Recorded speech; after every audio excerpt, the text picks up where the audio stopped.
पढ़ी लिखी देवरानी। अगर आज मैं भी पढ़ी लिखी होती तो मैंने मोहल्ले में हो रहे कंपटीशन को जीत लिया होता और अच्छी खासी मोटी रकम जीतकर आपके हाथ में थमाई होती माँ। बड़ बोली, ज्यादा मत बोल। जितना तेरा कद है ना उससे भी 50% कम बोला कर। इस घर में ही क्या, हमारे खानदान में किसी भी औरत को पढ़ने की इजाजत नहीं है। देख तेरी बड़ी भाभी मधु, ये भी कहाँ पढ़ी है, इसके घर वालों ने भी इसे पढ़ने नहीं दिया। तो अब आप बाकी लोग जो करेंगे वही करोगी। पढ़ना सिर्फ लड़कों के हाथ में है। किताब, पेन, पढ़ाई ये आदमी ही कर सकते हैं, क्योंकि उन्हें ही तो आगे जाके कमाना है। औरतों को तो सिर्फ बेलन, झाड़ू और पोछा यही करना है जीवन भर। और तेरे इस कंपटीशन को जीत कर मुझे नहीं चाहिए पैसे। मेरा बड़ा बेटा सागर अब कमा रहा है और छोटा बेटा तेज भी अपने कॉलेज की पढ़ाई के बाद कमाएगा ही। तारिणी, तू तो बस अपनी बड़ी भाभी से खाना बनाना और घर के बाकी काम करना सीख ले। सच में आप सबकी सोच ना जमीन में धसी हुई रहेगी लाइफ टाइम। न जाने क्यों मैं इस घर में पैदा हुई। ऐसा नहीं बोलती तारिणी। तारिणी रोकर अपने कमरे में चली जाती है। पाठक परिवार में आज तक किसी भी लड़की ने पढ़ाई नहीं की और सिर्फ लड़कों को ही इजाजत दी जाती है, लड़कियों को नहीं। बिंदु के 2 बेटे होते हैं। बड़ा बेटा सागर जो एक अच्छी नौकरी करता है और उसकी बीवी मधु है, और छोटा बेटा तेज जो अभी कॉलेज में अपने लास्ट ईयर की पढ़ाई पूरी कर रहा होता है। बिंदु और यशराज ने कभी अपनी बेटी तारिणी को पढ़ने नहीं दिया, जिसकी शिकायत वो आज तक करती है। तेज को अपने कॉलेज में प्रीति नाम की एक लड़की से प्यार हो जाता है। प्रीति, वो दरअसल मुझे ये बात तुमसे बहुत समय से कहनी है। कल इकोनॉमिक्स के क्लास के बाद मैं तुम्हारे लिए रुका भी था, लेकिन तुम चली गई। बोलो ना तेज, क्या हुआ, क्या कहना है तुम्हें? प्रीति, अब मुझे तुमसे प्यार हो गया है। क्या तुम मुझसे शादी करोगी? देखो, हम पिछले 5 साल से एक दूसरे को जानते हैं। आई नो तेज, जैसे तुमने अपनी जज्बातों को मन में छुपा के रखा, वैसे मैंने भी छुपाया। मैं भी तुमसे प्यार करती हूँ, लेकिन मैं तुमसे शादी कैसे कर पाऊंगी? क्यों? कौन रोक रहा है हमें? जहां तक मुझे पता है, हमारे शहर में लड़कियों को पढ़ने नहीं देते, ना ही पढ़ी लिखी लड़कियों से शादी करवाई जाती है। तुम्हारी बहन तारिणी भी नहीं पढ़ पाई ना अब तक। आई नो, फिर तुम्हारी माँ कैसे मानेंगी? तुम इस सब की चिंता मत करो। I'll fix that all। बस भरोसा और हिम्मत रखो।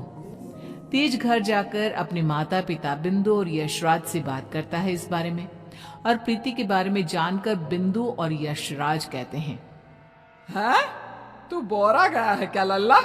देख, ये सब हमारे घर में ही नहीं, राज घरानों में भी होता है। अब प्रीति के माँ बाप होंगे फिर पूरी, लेकिन हम नहीं। हाँ बेटा, ये शादी कतई नहीं हो सकती। शादी में लड़का आगे और लड़की पीछे होती है। वैसे ही जीवन में भी पत्नी पति से एक कदम पीछे ही होनी चाहिए। ठीक है, अगर आप लोगों को ये सही लगता है तो मैं भी वही करूंगा जो मुझे सही लगता है। अब आप सब मेरा मरा हुआ मुंह ही देखोगे। गंगाजल तैयार रखिएगा। हाय हाय लल्ला, ये तू क्या बोले जा रहा है? पागल हो गया है क्या? तेज अपनी जिद से पीछे नहीं हटता और वो पूरे 1 महीने तक बिंदु, यशराज और अपने बड़े भाई सागर को मनाने में ही लगा रहता। तब कहीं जाकर कुछ महीनों बाद वो सब राजी होते हैं और कॉलेज की पढ़ाई खत्म होते ही 1 साल बाद तेज और प्रीति की शादी हो जाती है। लेकिन बिंदु, यशराज और सागर अब भी इस शादी से थोड़े से नाखुश ही होते हैं। जब घर के सभी आदमी खाना खाने बैठते हैं तब प्रीति भी उनके साथ खाना खाने के लिए बैठती है। तभी, अरे ओ कल की अंधी, पागल हो गई है क्या? अरे माना कि तुम एक पढ़ी लिखी लड़की हो, लेकिन इसका मतलब ये तो नहीं ना कि घर के और ससुराल के तौर तरीकों का पालन भी ना किया जाए। खाना पहले घर के आदमी खाते हैं और फिर औरतें खाती हैं, दोनों एक साथ नहीं बैठे, समझ गई? लेकिन मम्मी जी, ऐसा क्यों? मेरा मतलब खाना तो सबका एक ही होता है ना, तो सब अलग अलग बैठकर क्यों खाए? प्रीति, तुम चलो ना रसोई में, चलो, सबके लिए कटोरी में खीर परोसनी है। लेकिन मधु दीदी। प्रीति, माँ और मधु जो कह रही है वो सब सुनो। तेज, अपनी बीवी को कुछ समझाओ। प्रीति, अब प्रीति गुस्से से उठकर रसोई में चली जाती है और मधु के साथ खीर को कटोरियों में परोसने में लग जाती है। प्रीति, हम इस घर की बड़ी बहू हैं, उसके बावजूद भी हमें हर मामले में, हर काम में पीछे रखा जाता है, जूती की नोक पे रखा जाता है, क्योंकि हम पढ़े लिखे भी नहीं हैं। अब सोचो, हम बड़ी बहू होकर भी हमारा ये हाल है, तो तुम्हारे साथ क्या क्या होगा? मधु दीदी, आप पढ़ी लिखी नहीं हो, इसमें आपकी कोई गलती नहीं है, लेकिन ये जो कुछ भी हो रहा है ना, आदमी और औरत का भेदभाव, ये सब बहुत ही बेकार और इलॉजिकल है। आज दुनिया कहां से कहां पहुंच गई है। आज के जमाने में औरत आदमी के साथ कदम से कदम मिलाकर चलती है। खैर, अब हम और कर भी क्या सकते हैं, लेकिन हम अपने आप को बहुत भाग्यशाली मानते हैं। क्यों मधु दीदी? क्योंकि हमारी एक पढ़ी लिखी देवरानी जो है। हाँ, आपको पता है मधु दीदी, आप ना बहुत क्यूट हो, आपको किसी की नजर ना लगे। जब सभी हॉल में एकत्रित होते हैं, तभी बिना घूंघट उड़े प्रीति को देखकर, प्रीति बहू, अब क्या तुम्हारे लिए दीवार पर बड़े अक्षरों में इस घर के तौर तरीके लिखवा दिए जाए हैं? आज क्या किया मैंने? आप हमेशा राशन पानी लेकर क्यों चढ़ जाती हो मुझ पर mummy ji? I just don't understand. Preeti बहू, आज तुम बगैर घूंघट के दिख गई हो। आइंदा से अगर ऐसा बिना घूंघट के दिखी ना, तो मुझसे बुरा कोई नहीं होगा। मधु बहू को देखो, सोते समय भी घूंघट ओढ़े ही सोती है, नींद में भी ये हमारे आदेशों का पालन करती है। और हाँ, एक और बात कान खोलकर सुन लो, आइंदा से बड़ों से और अपने इर्द गिर्द के आदमियों से इतनी बदतमीजी से बात नहीं करना, और इस घर की 4 दीवारों में सिर्फ और सिर्फ सरल हिंदी भाषा का ही प्रयोग होगा, अंग्रेजी भाषा नहीं गूंजनी चाहिए। तेज, अपनी धर्म पत्नी को समझा कर रख। प्रीति निराश हो जाती है और अपने कमरे में चली जाती है। रात में वो तेज से कहती है, तेज, ये सब क्या हो रहा है?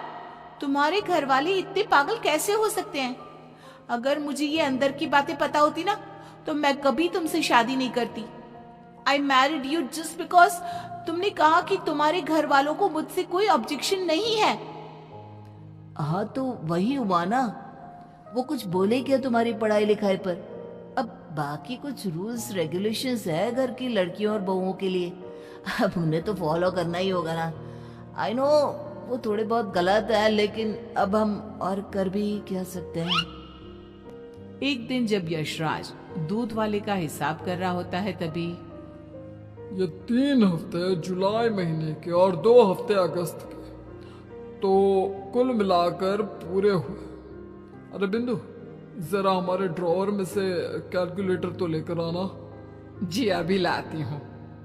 बिंदु कैलकुलेटर लाती है और तभी प्रीति भी वहां आती है और यशराज को हिसाब करते देखती है।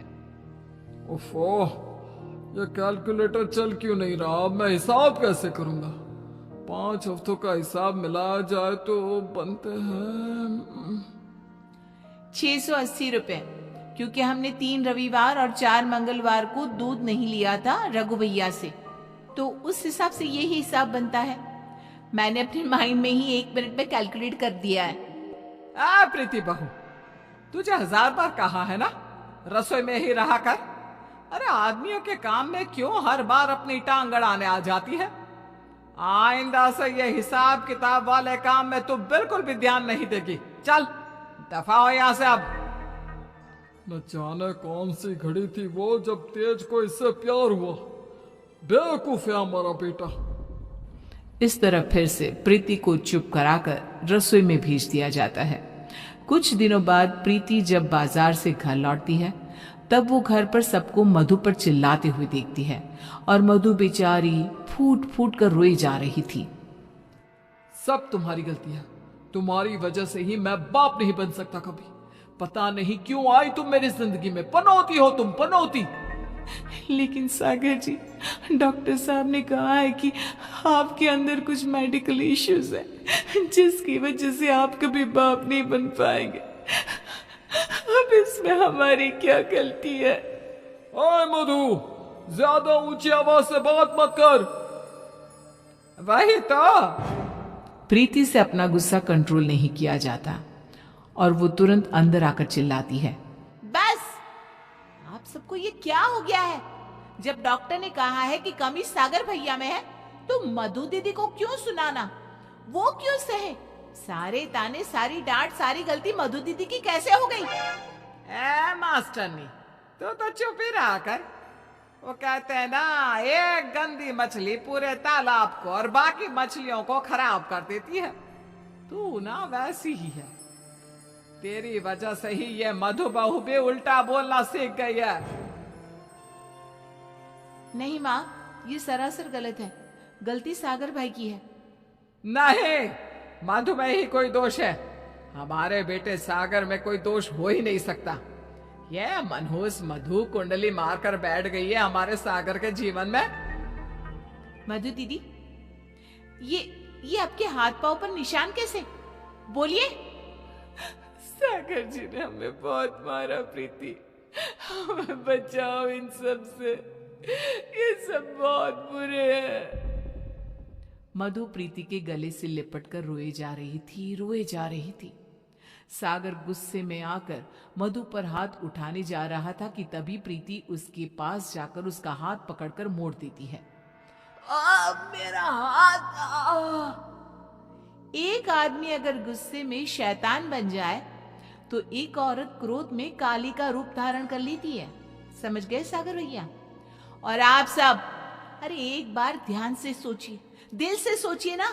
अगर ऊपर वाले ने आदमी और औरत को साथ में बनाया है, तो हम क्यों फर्क करें? क्यों औरतें आदमियों से पीछे रहे? दोनों साथ में कदम से कदम मिलाकर चल सकते हैं ना। साथ में काम करके अपना घर, अपनी गृहस्थी चला सकते हैं ना। गलती सोच की है। अगर सोच बदलोगे तो ही बदलाव आएगा, वरना जमीन में ही धंस के रह जाओगे। उतने में तेज अपने साथ पुलिस अफसर्स को लेकर आता है। सागर भाई, आप मेरे बड़े भाई हो, लेकिन आज जो मुझे आपके बारे में पता चला, कैसे आप मधु भाभी को मारते हो, उन पर अत्याचार करते हो, इसके बाद से आप मेरे कोई नहीं। मेरे लिए आप ना के बराबर हो गए हो। इंस्पेक्टर साहब, गिरफ्तार कर लीजिए इन्हें। पुलिस सागर को डोमेस्टिक वायलेंस के केस में गिरफ्तार कर लेती है और उसे लेकर जाती है।